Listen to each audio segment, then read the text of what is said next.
Hey guys, welcome to Hope It Helps. And my guest on the show today is Mr. Alejandro Serrano. Alejandro, welcome to the show, man. Hey, thank you very much, Khaled. It's a pleasure being here. Thank you for your time, man. I really appreciate it. So for the people who don't know, Alejandro, me and you got connected through your colleague, Maria, who's one of your co-founders in your company and your app, uMore, which we're going to dive into a little bit later. And she told me all about how you guys are trying to bring AI and technology into the mental health space, which I thought was super interesting. And you guys have a very unique approach that I don't think a lot of people are looking at right now. So I thought it'd be amazing to have you on the podcast. But before we get into all the details, Alejandro, why don't you give all of us just a little bit of background about yourself and we'll take it from there. Of course, yeah. Well, as you mentioned, I'm currently working on a startup alongside Maria and two other co-founders. And what we're trying to do is to democratize the access to mental health care through technology. What we've seen recently, especially during these times of COVID, is that it's difficult to access doctors in person. It's difficult to access mental health care in general. It's not covered by a lot of packages when it comes to what employers give you. For students, university counseling services have really high wait times. And we see tech as being the right way of trying to fill the gap in demand. So we've been working on developing a platform called uMore that helps you to measure your stress and your mood and better understand exactly what you're feeling so that you can get some personable recommendations that are specific to you in order to see improvements within those fields. So yeah, trying to provide that at a low cost, but also to be something that's super easily accessible that all of us can pick up on our smartphone. Yeah, for sure, man. And I think what you're doing is very interesting because you're bringing tech into the mental health space. And that was what really interested me, because in my mind I was like, how do you bring the technology into that? So could you walk us through what was the thinking behind uMore? How did this all come to be? Yeah, of course. Khaled, have you ever heard of self-quantification before? No, I haven't. Okay, nice. Okay, I love talking about this, so I'm glad that you Awesome. haven't. Yeah. Self-quantification, for any of the listeners who perhaps haven't heard of it either, is an idea that we ourselves can measure a lot of the behaviors, a lot of our activities on a day-to-day basis. And by tracking those, we can become more aware of who we are as individuals. I think the best example of this right now is what Fitbit do. Fitbit, Okay. the smartwatch, which counts all of your steps in the day. It can track your sleep. It can track a lot, and it gives it to you through the app in a very digestible way, where you have a better sense of what you've done in the day, how healthy you might be, what your heart rate is, and that gives people an indication of how healthy they have been, over a week, over a month, over a year. And what we would like to do is to try and implement that same theory within the scope of mental health. So currently there hasn't really been much work around that. So we really want to also help drive and pioneer the research and the science behind this too. And the idea is that through the use of screening questionnaires that can help us better understand mood and better understand stress of any of the users who use the app, we're going to help them become self-quantifiers. And by becoming self-quantifiers, we hope to empower them, and through that empowerment become more able to then make changes through the recommendations that we give to become happier and healthier. Yeah, and the recommendations you were speaking about, that is so the app is going to give me recommendations specifically tailored to how I've been responding to my stress levels or to what I've been interested in, or walk us through how does it start giving me those kind of recommendations? Yeah, exactly. I'll give you the full story, start to Yeah, finish. please. Yeah, If I please start do. droning on, just cut me off. But No, go ahead. it all starts, of course, opening up the app. And what we start with is a few questions, which we use to understand a baseline level of stress. And this basically just gives an idea of how stressed the user is, and therefore what exercises we can later recommend. But before we give any exercises, after you've answered the stress questions, we provide you with an instant stress score. And that instant stress score, what we've heard from a lot of people, is really validating and gives you an initial sense of how exactly you've been feeling over the past week. The questions that we ask are, how you've been feeling over the last 7 days. And based upon that score, we'll then offer a series of what we call recommendations or insights. They're psychological exercises that are based off of different scientific exercises that we see from psychology that are going to try and bring down that stress level. And that stress level can be measured at other times as well. It's all about the user checking in on the app to be able to see, after 3 days, how has that stress level changed? And what we use the recommendations for is to set a target for that stress. Like, for example, let's say my stress level scored was 70%, then we'll set a target of 50, and then we'll offer all of these recommendations to try and help reduce that stress level. And the recommendations, these psychological exercises, are always going to map on to what that stress level is. Okay.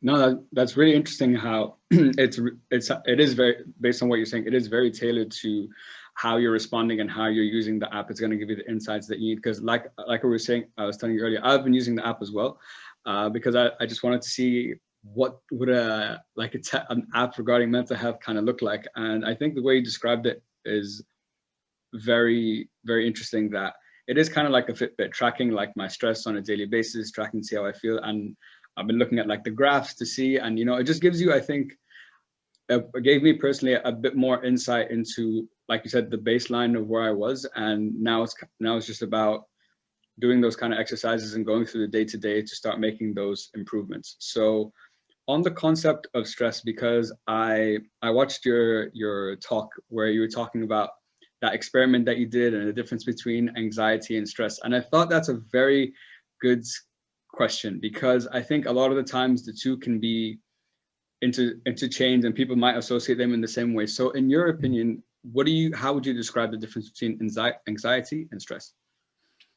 Yeah, I think that's a really good question. And through uMore, we try and help people become educated on both of these topics, which quite often are intertwined and entangled in that way. I think the way that I like to describe it is that stress is something which is more situationally dependent. Stress is also, well, both stress and anxiety are very natural. They're super common. We all feel them at some point in our lives. But stress tends to be more commonly triggered through changes to our surroundings. It's our body's way, our brain's way of activating the body's level of physical arousal to confront a challenge that is presented to them. And if we take the example, in evolutionary terms, we're in the jungle and we see a patch of grass next to us that's rustling. Out from there, we might see a snake jump out of us, and that poses a threat to our own survival. So the stress level can mount to prepare us to face that challenge.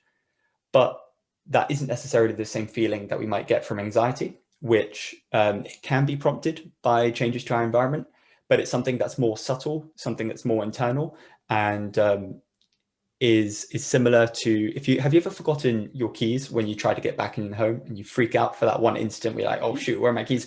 And you're patting along your pockets trying to find them. That feeling sustained over a period of time, which is something more baseline, is more similar to the experience of anxiety. Different constructs, which within the field of psychology we measure differently using different methods, but both of them do have these underlining similarities and parallels, such as feelings of panic, such as feeling overwhelmed. So they are both times often confounded and entangled with one another.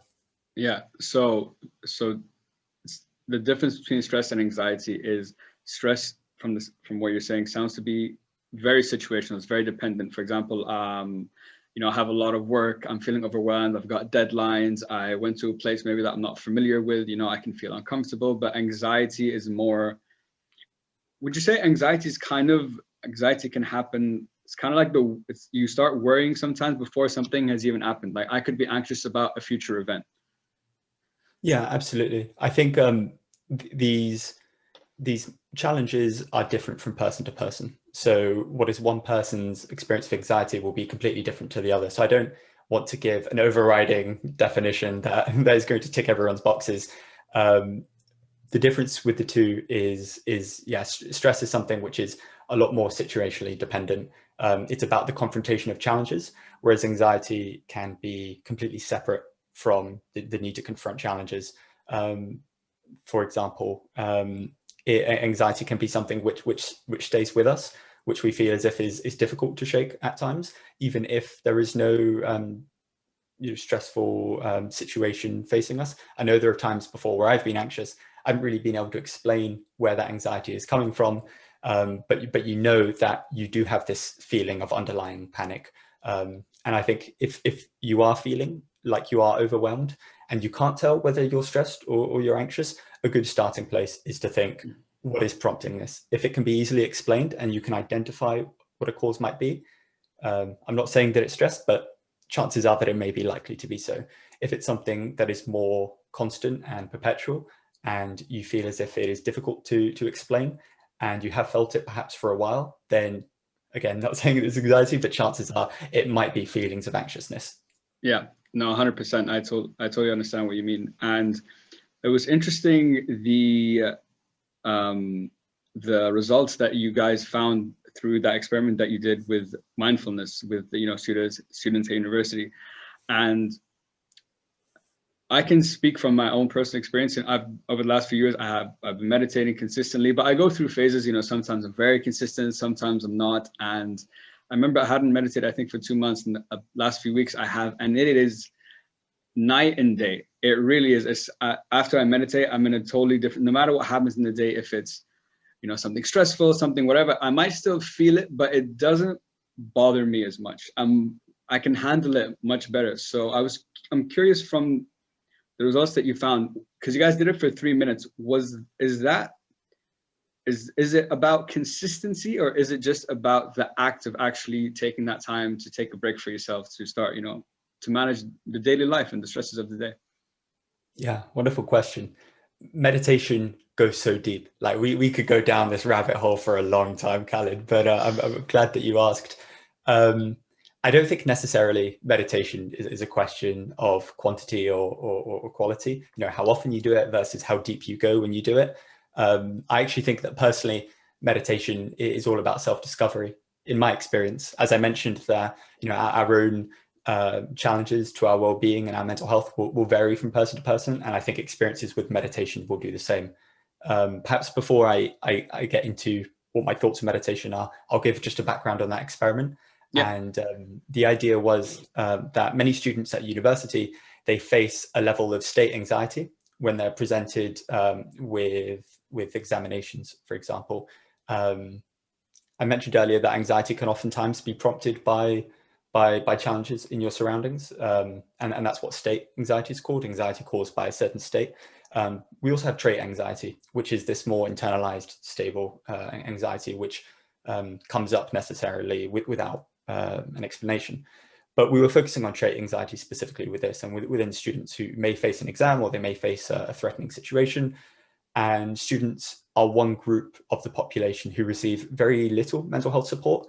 And we were interested in seeing what the feasibility would be of a short mindfulness meditation, just a 3-minute guided meditation where you listen to someone who helps you focus on your breath work, to try and be present, to clear your mind of any doubts and worries, and then essentially gave them an inventory that measures this trait of anxiety before and after the meditation.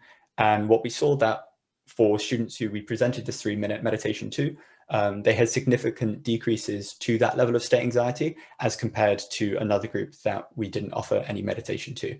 So in terms of the feasibility of whether this would work within a specific student group, it seems promising. And I think there has been so much research on mindfulness because it's a bit of a craze right now. I'm sure you've spoken about it with guests before in the podcast as well, but rightly so, because it can be so helpful. And we take some of these elements of these short session mindfulness meditations in uMore as well, because the research does show that it can provide that burst of relief. As you mentioned yourself, it's like a night and day. You're able to more conquer the challenges which you're faced with that day with a clearer mind and feeling more grounded. Yeah, no, 100%, man. I got onto, I remember I found about mindfulness and meditation like maybe 5 years ago through, I think like a lot of people, through Headspace. And then I moved over to Calm. And what I really liked about it was simple. It was short. It was very relaxing. And that's kind of how I got into the whole world of like meditation. And over the years, I've done it more and I've researched more. So I use a different thing now compared to what I used to. I do it now for 20 minutes. When I first started, I couldn't sit for like 3. So, so there's been a big improvement. But one thing I was thinking, based on that study and the results of it, the things that came out of it, or what was what was successful about it was you said three things. That was minimally invasive, and it helps combat medication without or without therapy. It helps combat stress, without having to go to a therapist or medication, and it cuts out a bad habit. So, and when I look at the uMore app, I think it's, correct me if I'm wrong, but this was my perception of it based on what I know, is that it was kind of built on those three things, because it's simple, it's not invasive, it's very easy to use, it's very intuitive, and it's kind of helping you deal with like the daily stresses of what's going on with before you have to, or if you need to then go see professional help and so on. Would that be right? Yeah, absolutely. As I mentioned earlier, our goal with uMore is to measure the mind and democratize the access to support. I should mention though that neither a short-term mindfulness meditation nor the uMore app alone is a substitute to therapy in any way. We're not trying to put all the therapists out of their jobs. They're the ones giving us all the research that we're basing this app off of. So we love them. We don't want them to go anywhere. But it is a great helping hand. And I also think that personally, it's a wonderful introduction. It's there to build an awareness around what practices we can use. As a psychologist, I made sure that the exercises that we included in here, the self-help exercises based off of psychology, are similar to the ones which you do see used commonly by coaches, by therapists, but in a digestible short form content. So yeah, not a substitute in any way. But two of those tenets I think are especially key. The first of which being that it is minimally intrusive. It's something that you can pick up and do anywhere on the go. Part of what I think was important from that study was that we saw that using just a 3-minute mindfulness meditation, you can reduce that state level anxiety, which would be brilliant. Say, for example, I would use the example of a student again, but if you're just waiting to enter an examinations hall and you've got your pen in one hand, you've got your student ID card in the other one, quite oftentimes people are freaking out then. But if you can then also put in your headphones, and in the 5 minutes you have before you can go into that exam hall, you can bring down that level of tension if mindfulness is something which works for you and you respond well to. And the same applies for a smartphone, right? We can just clip in the meditation into our smartphone, load up the app, put on our headphones, and that could hopefully bring us down. But it doesn't necessarily just have to be in front of an exam hall. It can be before you go on your first date. It can be before you show up to work. It can be before you turn up on a podcast. Maybe I should have done one to be real cool and calm when I came on. But yeah, the fact that it is minimally intrusive makes it great to help challenge or confront the challenges that you have during the day. And the second thing that you touched on was the ability to provide help without traditional medication. And while medication is commonly used within the field of psychiatry when helping with mental health challenges, as I mentioned, this isn't necessarily a substitute for it, but it is a good accompaniment for times when the challenges that we're facing may be less severe than those that are presented to psychiatrists within a clinical sense within a hospital ward, for example. So oftentimes from the work that I do, I encounter many challenges and stresses which medication isn't really designed for. It's not there for these sorts of challenges that you may face. However, the ability to do something like this, which is short and impactful and meaningful, will still provide you that help. So it's more of a early intervention, and in being able to do it, you aren't left on your own, because there is still something designed for you. 100%, man. And like you said, it's not, like you correctly said, it's not a substitute, but I think it's a very good complement. And also, like you correctly said, it's kind of that in between. It's because like you said, some issues like the ones, for example, that you face, the stresses that you face, you don't necessarily need to go to a therapist, or you don't need, medical help. So something like this can give you that, just give you that little thing that you need, to maybe have something big coming up, just going through the program, just doing it a couple of days, is going to help you just be ready for that. So I totally understand. And I think it's a very unique position because you address that market, but you're also providing people the awareness and the tools. So if they do need that help to get into, to seek medical attention and so on. So I think the positioning of the product is fantastic. Thanks. Yeah, we really just want to be a good friend, you know, Yeah. and a good listener, asking the right questions in the same way that if you're feeling down and you have a really motivational conversation with a friend or a family member, and you feel like, actually, yeah, you know what, I can do this.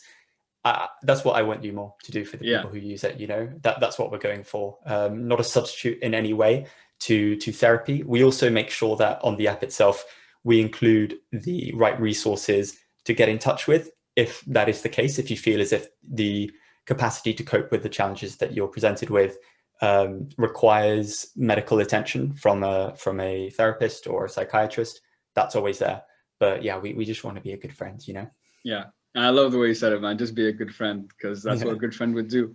I wanted to come back to, I want to get into your TEDx talk, because I love what the topic was about. And I really learned so much from hearing that talk. I think it was amazing. But before we get into that, where did this, I guess, passion for mental health and psychology come from? Or were you always interested in this kind of stuff? Or did you go through experiences in your life that, you know, made you become passionate about this? Just walk us through, where did this all start? Yeah, absolutely. Firstly, thank you. That's really kind. Thank you for having checked it out.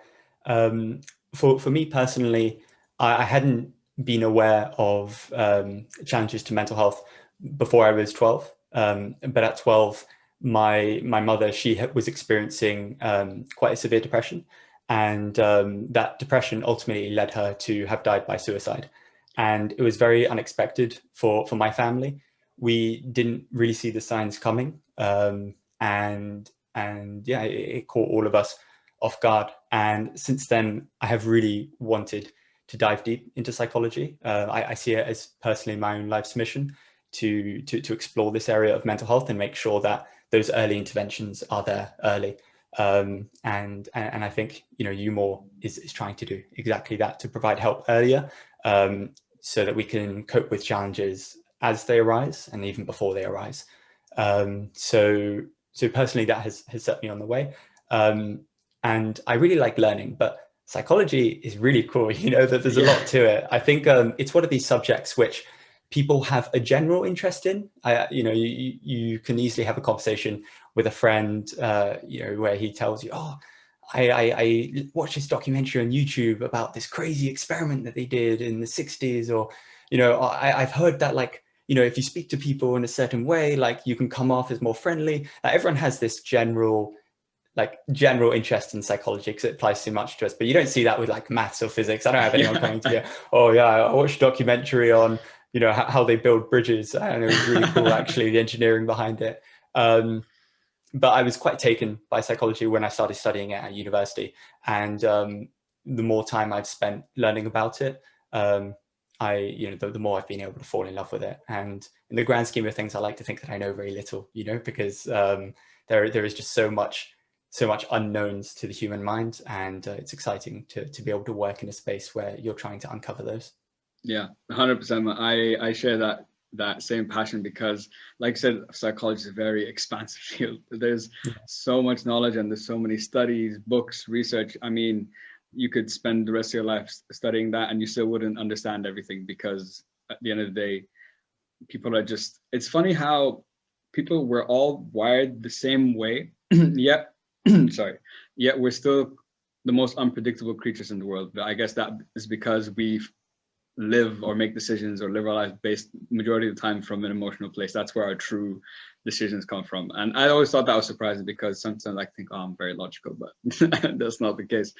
Coming on to your talk. So the talk centered all around the language of mental health. And I thought that was a very, because you said something in the talk which I agree with, which is, a lot of people nowadays, mental health awareness, you know, it kind of starts to lose, like, yes, that's maybe the right term to use to attract the widest audience, but when it's being so overused, it kind of starts to lose its value as well. So that's why when you started talking about the language, I thought that's very interesting. So why don't you tell all of us, why is it so important to start having like a language like mental health? Because like you said, it's like learning French or Spanish. It's an actual, there are steps, there are techniques, an actual language that we can all learn to start helping, you know, other people in addressing this issue.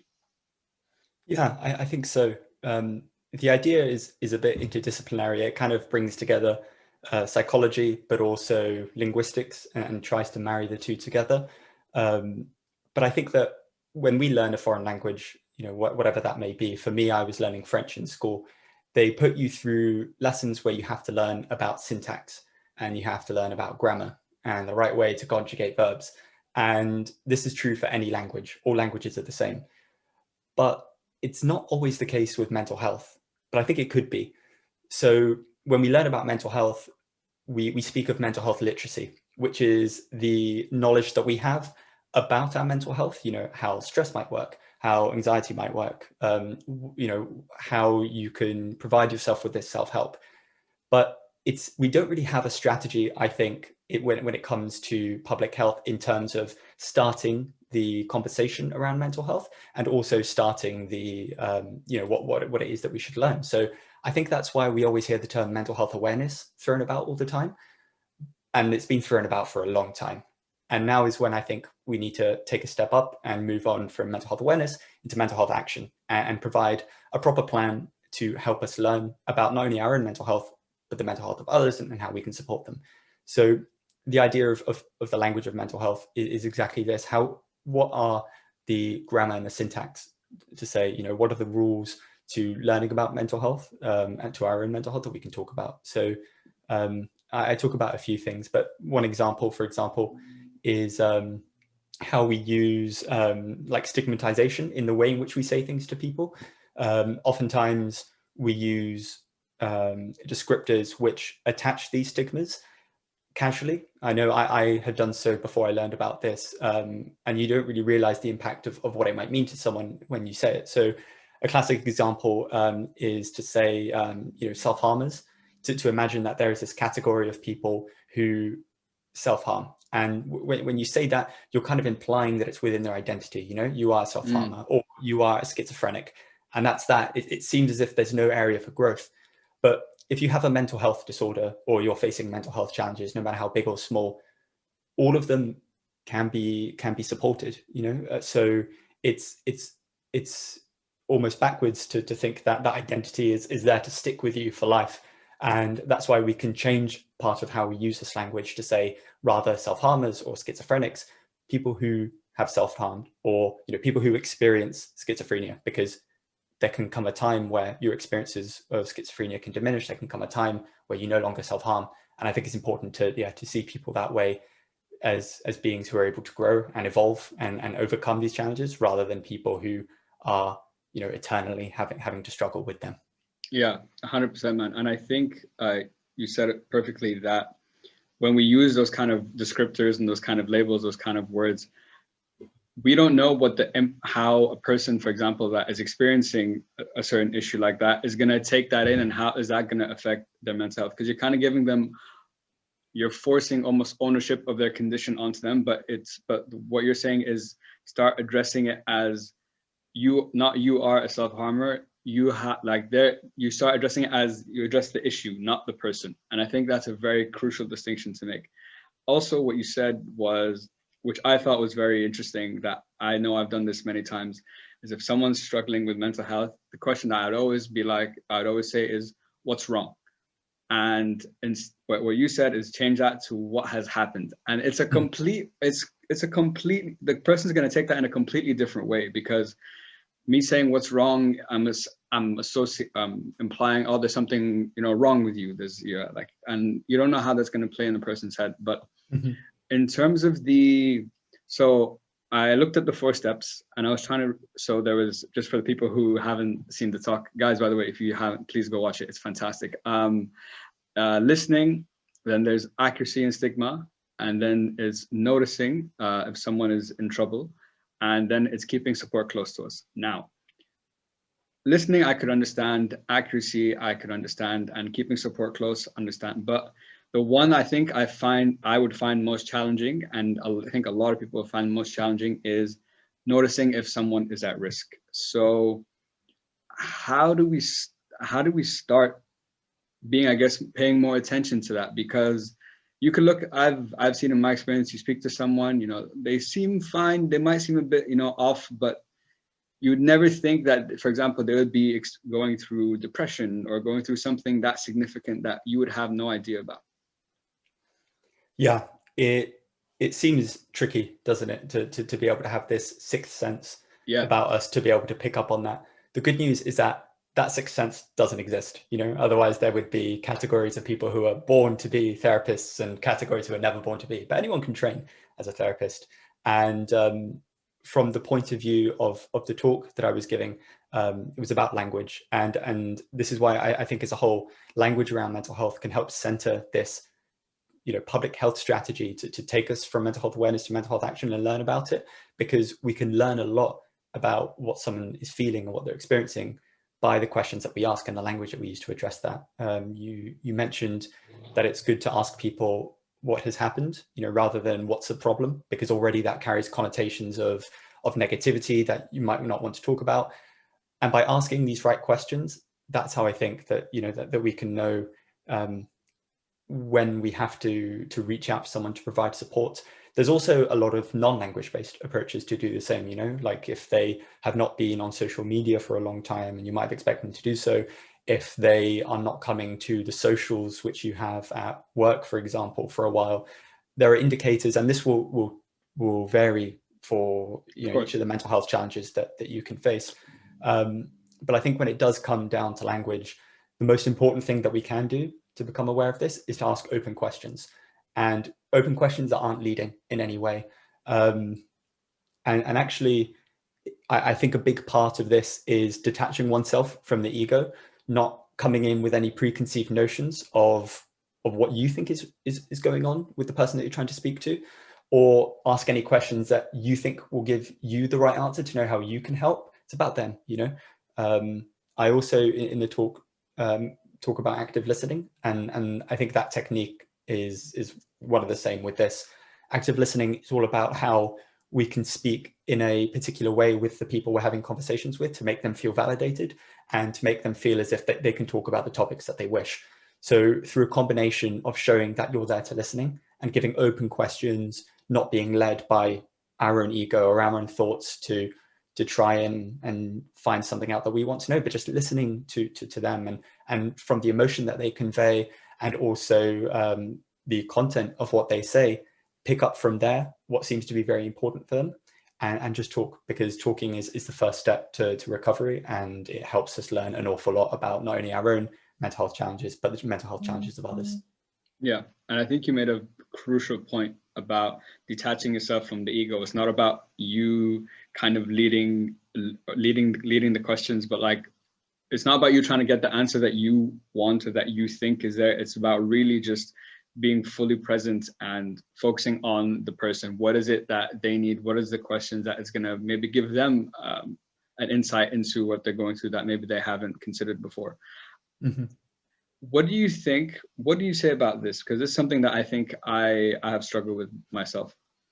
There's someone that is struggling with something, and they've gone to therapy, they've done a couple things, and you know, you worked with them and you've done a lot to like help them, but it gets to a point that you can help them as much as you want, but I guess like they kind of have to, like, if they really want to like change and like become a new person, or, you know, break free or whatever they're struggling with, they have to start helping themselves as well. But sometimes I've seen that can be very difficult. So what do you do how can you help someone that is not helping themselves anymore? I think the beautiful thing about help is that it can't be taken away from you, because it can come from others or it can come from the self. So either or, help is always available. You know, it doesn't matter who is responsible for it. And when it comes within the context of mental health, because help can be supplied in any area of our lives, but within the context of mental health, it's important to have help on both sides, depending on the severity of the challenge that we might be experiencing. You know, there will be times where help is needed from loved ones, from clinicians, therapists. Oftentimes, the perfect amount of help that we feel that we need comes in the form of an app as well, you know. So I think the first thing to identify that's very important is what sort of help, because there is just so much, of it out there. And it's about finding the right sort of help. Specifically, I think you were asking though about the self, what comes out from within to be able to confront this. And this is difficult because depending on the mental health challenge, you might see low self-esteem, feelings of hopelessness, low motivation, which may often get in the way of that. And there are a series of psychological exercise, self-help techniques that can help bring a person out of this. And they will vary person to person. I think that's been a common theme through the things that we've been talking about. Mental health is like a fingerprint. It is, we have over 100 billion neurons in the brain. No one's brain is the same. So this will always depend on what works best for you. But there are exercises out there. There is mindfulness, how meditations can help us feel grounded and quell anxieties. There is cognitive behavioral therapy exercises, which are all about understanding our thoughts, stopping the negative cyclical thoughts that might not necessarily be a true reflection of the reality which we are living in. There is progressive muscle relaxations, which are there to bring physiologically the body down to a state of calmness, because the mind and the body share a very close relationship in that way. So it's when the self needs to find help, I think the first thing to do is to explore, to be curious, to not see the world as a threatening place, but as a place that might have answers yet to be uncovered, and exploring what are the different types of support that you can find, finding that one from you, and then embracing it and working on it like it's personal development on our end. Yeah, and like you said, there is this, number one is to go out and explore, and because like you said, there's endless ways that you can be helped. There's different types of therapies. There's, there's simple things you can do. There's so much there that I think it can also be, it could feel overwhelming sometimes because you don't have a clear direction of which one would work for you. So I guess, trial and error is how you'd get there. But what I've learned, or what I've seen in my experience, is like working with some people, that I think it's important that the person who is exploring and trying and doing all of these things has a very clear idea or definition of what does it feel like, what does me without this problem feel like. Because I think sometimes people can go to therapy, people can do all that, can do all this really good stuff, but they can feel like, oh, it didn't work. I still feel like I'm the same person, and they don't see that maybe didn't cure the issue, but it did help them in some way. But at the same time, they don't really know what that end goal looks like. So what do you think? What would you say? Yeah, I think we're sort of hardwired to be myopic, like we are unable to see the future unless we're like catastrophizing. We imagine the worst case scenario of what's going on, that's what CBT is good for, to help stop some of those negative thoughts. But it is hard. Mental health, I see as a journey. It's not necessarily like problem solution, it's a journey. And I think mental health and personal development are very interlinked. The changes that we make to ourselves and our mental health can help our personal development. The changes that we make through personal development, I think, is also capable of helping our mental health. They share a very close relationship that way. So working on the self is always a good thing. I 100%. Think. Yeah, absolutely. And I wanted to come on to because I like what you said in your talk about the difference between preventative care and reactive care. And so, for example, preventative would be something like your app with uMore, and reactive would be now there's an issue, we need a therapist, we need medical attention. So what would you say at the moment in the world right now, what are we lacking the most? Is it the preventative care or is it the reactive? We're lacking both quite severely. Okay, I think, interesting. In my opinion, the greatest scope to make an impact lies within preventative care. And that's because it's like chicken and egg in a way. If we can provide the right support, the right public health interventions in the preventative side of things, then we can stop a lot of cases progressing to more severe expressions of a mental health challenge if they're left unattended, if they can have distress build up over time. So yeah, I think as a whole, these preventative measures across the board are going to be most helpful. And that's where I think the advent of technology and also the advent of AI coming within the next few years is going to be huge for this. Part of what we're centering our mission for uMore around as well. But if we can provide the preventative scope there in being able to measure stress, to measure mood, measure different challenges to people's well-being, and then from there understand exactly what is needed, exactly the right exercises which someone responds well to, and then provide those, and then build a habit around this, I think it would make it much easier to confront any future distress and challenges to mental health in this way, which should make things easier down the road. Yeah, and like you said, it is kind of like that chicken and the egg. Like you do need both, but I guess the preventative side is the starting point before you get to that side. And hopefully, if there's more preventative protocols in place, both at home, university, at schools, like in all fabrics of like society, it will help us, further down the line. But on the AI point, what would you say? Because I'm sure there's some people that would feel like, because mental health, I think is quite a personal thing. If you're struggling with something with mental health, it's quite personal. So I think some people would say, like, how does the AI truly understand, how I feel? Sometimes you need like a therapist or like a person to really feel that, oh, this understands me. So what would you say to that? AI is kind of like the term mental health awareness. It's a buzzword that's being flinged around for so far, it's starting to lose a bit of meaning. So we need to focus first on the right kind of AI. Okay. And the AI that we want to develop is going to be centered around personalizing which exercises are best suited to the emotions and the feelings that someone has themselves. So from what we can learn from measuring the mind, what's important, I think, is to build a lot of understanding, a huge scientific database of which recommendations that we are able to offer. If we could map them all out, I'm talking a whiteboard that is like the size of the MENA region, and if we can start drawing, we have this intervention here and this psychological exercise here and this self-care strategy here, and we can map all of those out and then match them through what we learn from many people responding well to certain ones with a certain level of stress, or feeling a certain mood.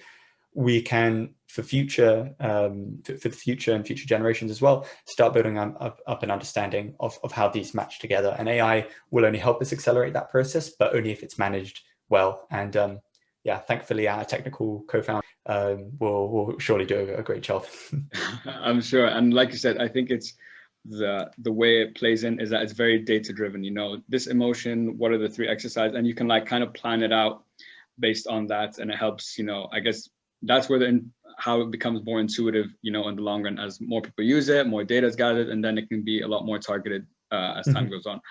And I think this ties in nicely to what we're talking about in terms of preventative support. Yeah. The upstream solutions are the one which I think we need to focus on supporting, because the more people that we're able to offer lifelines at the very beginning of that flow down the river, the more people, statistically speaking, we're going to be able to support.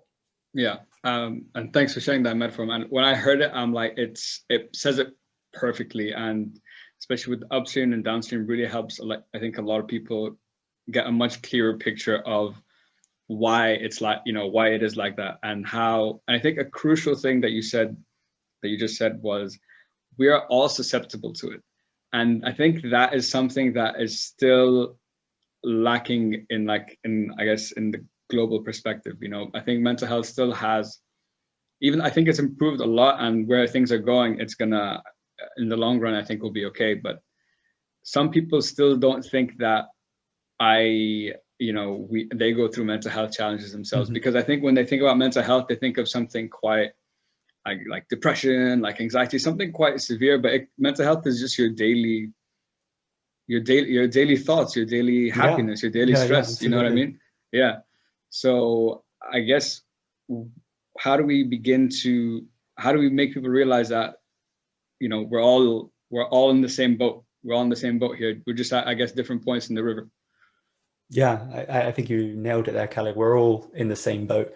Mental health is very much like a continuum. There's no, I think because we tend to, and again, through our language, see mental health as an extension of our identity, you know, like, you know, a person is depressed, or a person is, you know, has anxiety, a person has schizophrenia. We don't see that it's a continuum. It comes and it goes. It might present itself when challenges arrive. You know, it might go when we're, you know, we're more optimistic about ourselves in the future, but it's always there at some point. And I've been there. Like I remember when I was studying psychology at university, I had not experienced any significant mental health challenges, and thought that, you know, maybe some people are more susceptible than others. But I think a big part, well, life is very unpredictable, but a big part of this is not knowing what challenges, you know, may trigger that. I mean, I mentioned earlier that I've been anxious during this pandemic for, you know, the first time in my life. I thought it wasn't going to be something that I experienced, and it was something that inevitably I experienced. So yeah, it's important to see mental health as not being a categoric yes or no, you have it or you don't, but a continuum. Like, where is my mental health at today? You know, what is my mood? What is my feelings? Am I overthinking things a lot? Am I not overthinking things a lot? It's always going to change, but it's always there, and that's okay. You know, it's the same for all of us. We each have our own fingerprint, and it's completely natural. 100%, man. I totally agree. I think you said it perfectly. I just have two more questions for you. So, and these are questions I ask all my guests. Number one is, so like you, looking back over the last few years, you know, with uMore, with all the research that you've done, Alejandro, and like your interest in psychology and so on, and your own journey yourself, what are you most proud of?